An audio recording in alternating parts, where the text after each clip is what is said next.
is your favorite Harry Potter character of all time? All time. That's a tough one. Let's think. My favorite Harry Potter character? I don't know, maybe Gilderoy Lockhart. He's good. I think mine's Hermione. I forgot how much I loved Hermione because it's been so long, and it's weird. It's weird when you haven't read the books in a while and you kind of forget, you kind of forget what they're like. And it's like with all 7 out, Yeah. I still think that like having the story complete, I'm still not used to it. It still feels new to me. Yeah, like Gilderoy's the silly answer, but it's probably Dumbledore actually for me.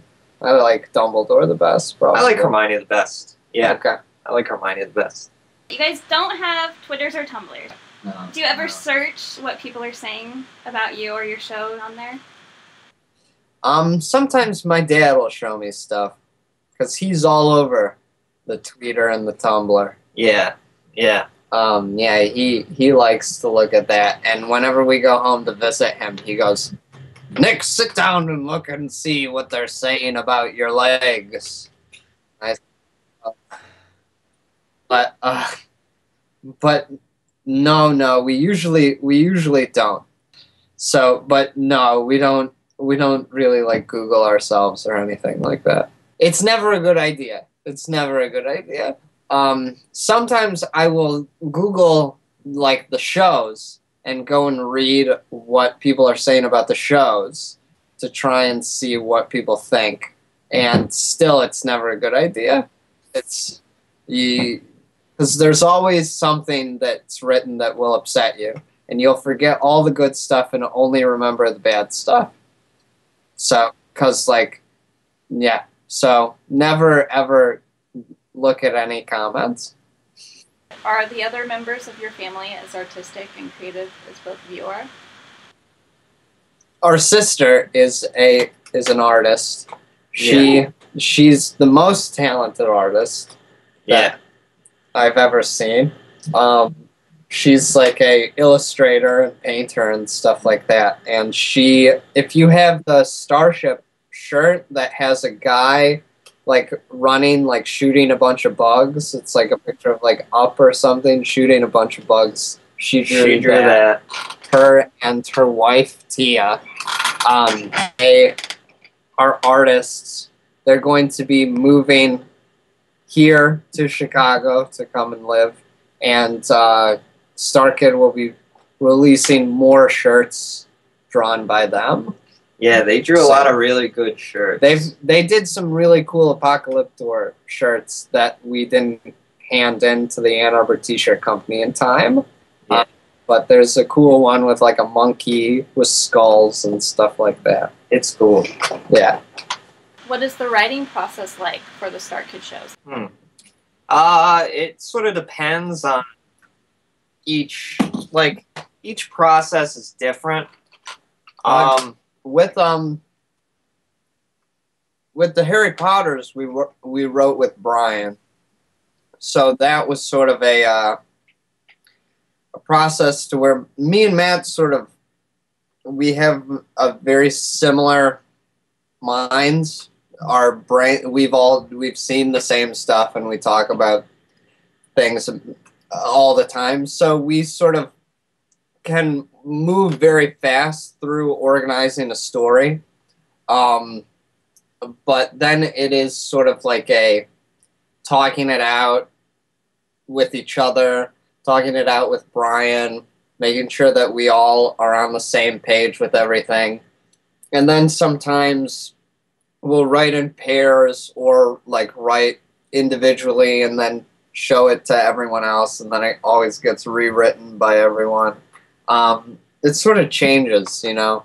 The Harry Potters were written with Brian, then Starship was written with Brian and Joe. Similar sort of thing to where we were all sort of writing individually and then showing it to each other and then rewriting. But sometimes like we'd write in pairs.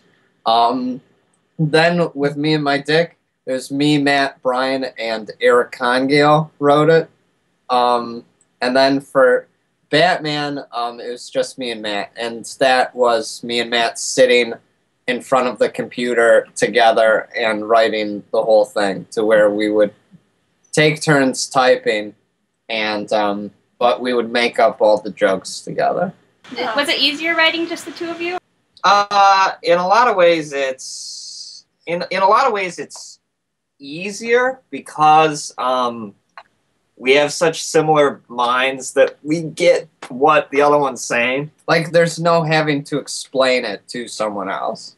Yeah. So, I mean, and usually we if we disagree about something, usually one of us will point out to the other one why something is stupid, and we'll be able to agree.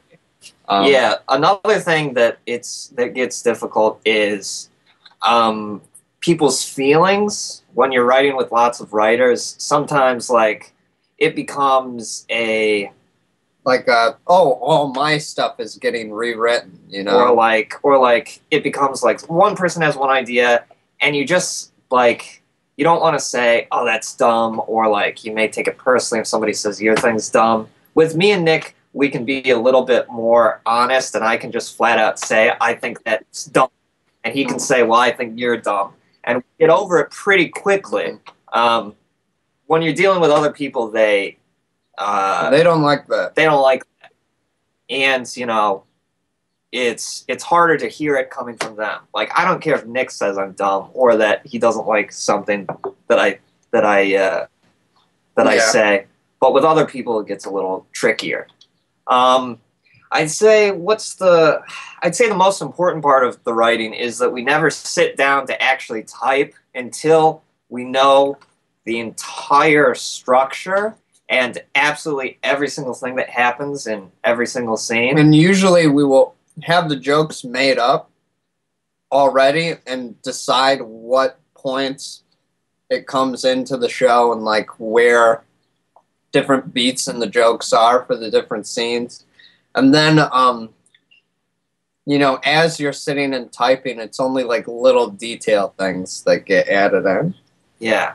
Yeah, it's never like we go, let's start writing, and we sit down and open a Word document and just start writing. Lots of people can do that, where they can start a story without knowing the end of it. But I can't do that. I kind of need to know exactly what I'm doing. Is there anything else that's interesting, or no?